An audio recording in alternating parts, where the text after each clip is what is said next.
Hi friends, welcome to MBA beginner, जो कि YouTube की एक unbiased and one of the most trusted channel है। ठीक है, देखिए अभी जो हमारी सीरीज चल रही है वो चल रही है CRM यानी कि कस्टमर रिलेशनशिप मैनेजमेंट।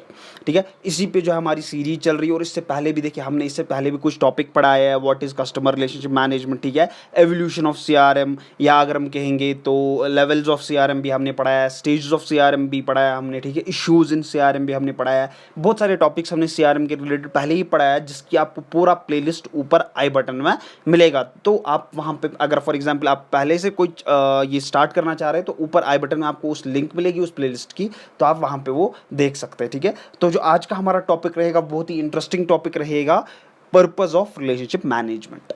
ठीक है, अभी तक हमने ये देखा कि कस्टमर रिलेशनशिप मैनेजमेंट क्या है, ठीक है, ये क्यों है, एवोल्यूशन कैसे हुआ, लेवल्स क्या है, ये सब हमने पढ़ा। लेकिन अभी जो इसका एक मेन टॉपिक है वो है पर्पस ऑफ रिलेशनशिप मैनेजमेंट। ठीक है, 8 मार्क्स का काफ़ी टाइम आता है एग्जाम्स में, तो अभी हमारा यही रहेगा काफ़ी इंपॉर्टेंट क्वेश्चन है रिगार्डिंग एग्जाम्स। ठीक है, as far as exams are concerned. देखिए इसमें कुछ चीज़ें हैं आपको, ठीक है, ये आपको समझने की ज़रूरत है। जैसे कि फॉर एग्जाम्पल आपका एक यहाँ पे रहेगा कस्टमर वैल्यू। ठीक है, कस्टमर वैल्यू पहला रहेगा आपका, दूसरा रहेगा कम्युनिकेशन, तीसरा रहेगा फीडबैक, एंड फोर्थ जो रहेगा वो रहेगा रिलेशनशिप बिल्डिंग, एंड फिफ्थ जो रहेगा वो मैनेजिंग चैलेंज रहेगा। तो हमारा इसी के रिलेटेड जो है ये 5 इसके पर्पज, मेन पर्पज जो रिलेशनशिप मैनेजमेंट क्या है, ये 5 है। ठीक है, आप अपने कस्टमर्स के साथ आपका जो पर्पज है रिलेशनशिप बिल्ड करना अपने कस्टमर के साथ, उसका क्या पर्पज है, तो यह हम यहाँ पे डिस्कस करने वाले हैं। देखिए पहला ही जो है वो है कस्टमर वैल्यू। ठीक है, तो कस्टमर वैल्यू में हम क्या देखेंगे, जो पर्पस है CRM का, तो यहाँ पे हमें पता चलता है कस्टमर वैल्यू के दौरान कि जो हम कौन सा कस्टमर है। फॉर एग्जांपल हमारे पास 10 कस्टमर, हमारा एक शॉप है आइसक्रीम का शॉप, तो हमारे पास 10 कस्टमर आता है, तो हमें पता है कि इस 10 में से फॉर एग्जांपल हमें उनके साथ बात करके ही पता चलता है कि इन 10 में से फॉर एग्जांपल 2, 3, 4 फॉर एग्जांपल या कुछ भी, ये वापस आएंगे हमसे ही आइसक्रीम खरीदेंगे। ठीक है, बहुत ही ज़्यादा चांसेस है कि ये 2-3 जो है इसमें, ये 3 जो है 10 में, ये फिर से आएंगे हमारी शॉप पे, ये फिर से हमारे से ही आइसक्रीम खरीदेंगे। लेकिन जो बाकी 7 है उसमें से आपको क्या लगता है, उसमें से आपको 2 के साथ लगता है कि ये इसके साथ रिलेशनशिप मेंटेन करना जो है बहुत ही मुश्किल है। क्यों? क्योंकि मतलब वो थोड़ा सा खड़ूस है, बाकी चीज़ें हैं, काफ़ी रीज़न हो सकते हैं, या कंजूस है, बाकी चीज़ें हैं। तो यहाँ पे आपको लगता है कि 2 के साथ जो है रिलेशनशिप आगे बढ़ाना मुश्किल है। तो आप उन 2 को कोशिश करते हैं कि मतलब या तो आप उनको छोड़ देंगे, या तो कोशिश करेंगे कि अगर फॉर एग्जांपल आपको प्रॉफिट लग रहा है कि अच्छा चलिए ठीक है, आपका टाइम भी बच रहा है, आपका ज़्यादा दिमाग ये नहीं खा रहे हैं, तो चलिए कोई बात नहीं, आप थोड़ी सी ट्राई करेंगे। लेकिन अगर आपको लगा कि नहीं ये खड़ूस है, ये बस यहाँ पे बातें करता है, इतनी बड़ी बड़ी मतलब हमारा टाइम ज़ाया करता है 1-2 घंटे का, लेकिन एट द एंड 5 रुपीज़ का आइसक्रीम खाता है, तो आप उस कस्टमर पर ज़्यादा फोकस नहीं करेंगे। लेकिन जो कस्टमर आपके पास आता है वो कम से कम 100-150 की या 50 रुपये की या 100 रुपये की 120 रुपये की ब्रिक खरीदता है डेली या हफ्ते में 2-3 बार, तो आप उस कस्टमर के साथ कोशिश करेंगे ज़्यादा से ज़्यादा बात करने की और ज़्यादा से ज़्यादा रिटेन करने की, ताकि कहीं किसी और दुकानदार या जो है शॉपकीपर है, आइसक्रीम वाला है, उसके पास ना जाए, क्योंकि ये अब आपका रेगुलर कस्टमर है। ठीक है, और इसकी जो एक आदत है वो है आइसक्रीम रेगुलरली खाना, तो ये कहीं ना कहीं किसी और शॉप पे ना जाए, तो इसलिए आप एक रिलेशनशिप बिल्ड करते हैं इसके साथ। दूसरा है आपके पास वो 1 महीने में 1 बार आएगा, कभी नहीं कभी आएगा, जब मतलब कभी कभार आएगा, तो आप कोशिश नहीं करते उसके साथ उतना टाइम वेस्ट करने की, आप रिलेशनशिप बिल्डिंग करने की। तो इन शॉर्ट इसका क्या कस्टमर वैल्यू में जो क्या आता है, इसमें आपको पता चलता है कि क्योंकि हम अब यहाँ पे हम आइसक्रीम की बात नहीं करेंगे, हम यहाँ पे बड़ी ऑर्गेनाइजेशंस की बात करेंगे। ठीक है, तो यहाँ पे हम क्या देखते हैं, तो यहाँ पे हमें लगता है कि कौन से ऐसे कस्टमर्स हैं जो कि लाइकली जो है हायर वैल्यू, जैसे कि मैंने कहा बार बार परचेज करेंगे, या कि फॉर एग्जांपल बड़ी बड़ी गाड़ियाँ, फॉर एग्जांपल किसी को जैगवार खरीदनी होगी, ठीक है, तो हुंडई वाला जब जैगवार शोरूम में जाएगा तो उसको उतना, मेरे हिसाब से उतना वहाँ पे इम्पोर्टेंस नहीं मिलेगी। ठीक है, फॉर एग्जांपल कोई बड़ा बिजनेसमैन होगा उसको ज़्यादा इंपॉर्टेंट मिलेगी, कोई हमारे जैसा होगा उसको तो उतनी इंपॉर्टेंस वो शोरूम वाले नहीं देंगे। तो उसी तरह आपको पता चलेगा कि who are most likely to be the higher value to the company. इससे क्या होगा, कस्टमर वैल्यू से क्या होगा, इससे 2 चीज़ें होंगी। एक तो कंपनी का टाइम बचेगा, जो ऑर्गेनाइजेशन है उसका टाइम तो बचेगा ही बचेगा, प्लस जो मनी आपका है वो भी बचेगा। ठीक है, और इसका जो एक और पॉइंट है वो ये है कि इससे आपको पता चलता है पिन पॉइंट वो कस्टमर करने की जो कि टू कॉस्टली है टू मेंटेन रिलेशनशिप। जैसे कि मैंने कहा कुछ लोग खड़ूस होंगे, कंजूस होंगे, तो यहाँ पे कस्टमर वैल्यू के अंदर अंदर आपको यही सब चीज़ें मिलता है। तो दूसरा जो है, दूसरा आपको मिलता है यहाँ पे कम्युनिकेशन। कम्युनिकेशन में क्या आता है, कम्युनिकेशन अगर हम देखें तो communication and customer satisfaction tend to increase, ठीक है।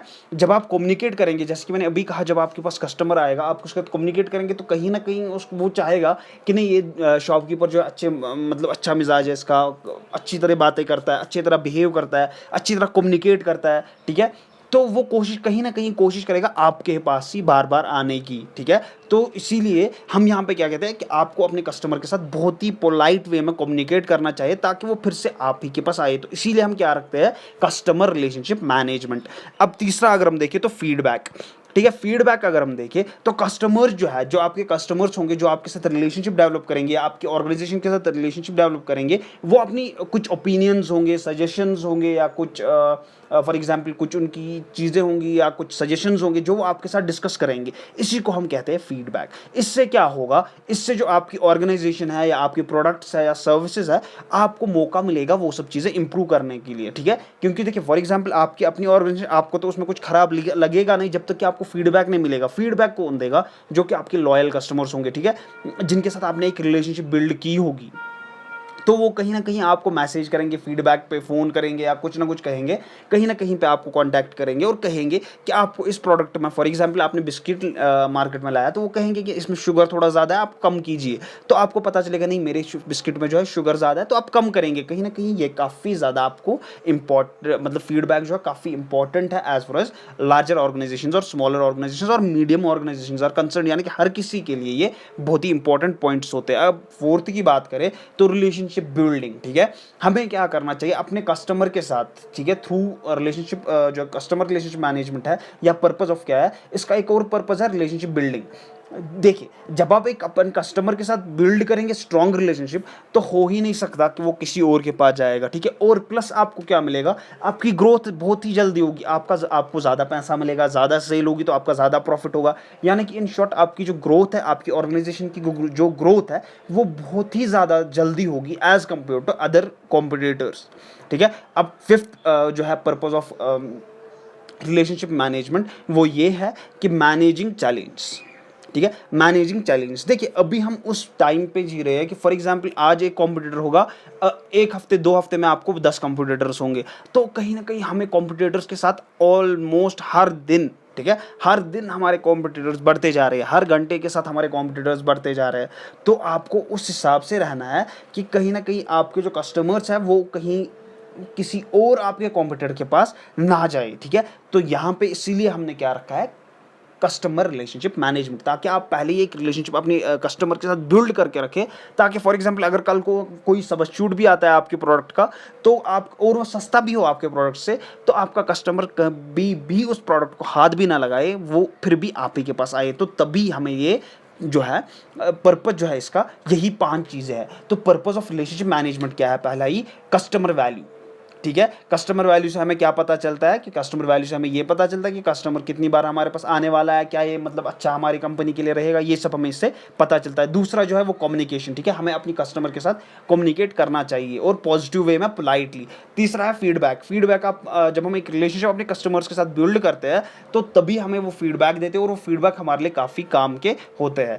फोर्थ अगर हम देखें तो रिलेशनशिप बिल्डिंग है, ठीक है, यानी कि हमें अगर फॉर एग्जाम्पल जो है हमें अपने कस्टमर्स के साथ काफ़ी अच्छे स्ट्रॉन्ग रिलेशनशिप्स बिल्ड करने चाहिए। और फिफ्थ जो है वो है मैनेजिंग चैलेंज। देखिए मैनेजिंग चैलेंज में जैसे कि मैंने कहा, आपको हर दिन आए दिन कॉम्पिटिटर जो है वो बढ़ते ही रहते हैं।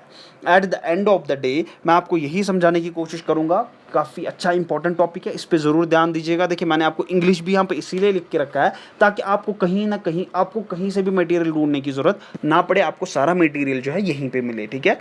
उम्मीद है आपको ये वीडियो पसंद आई होगी। लाइक शेयर और सब्सक्राइब ज़रूर कीजिएगा। Thank you so much.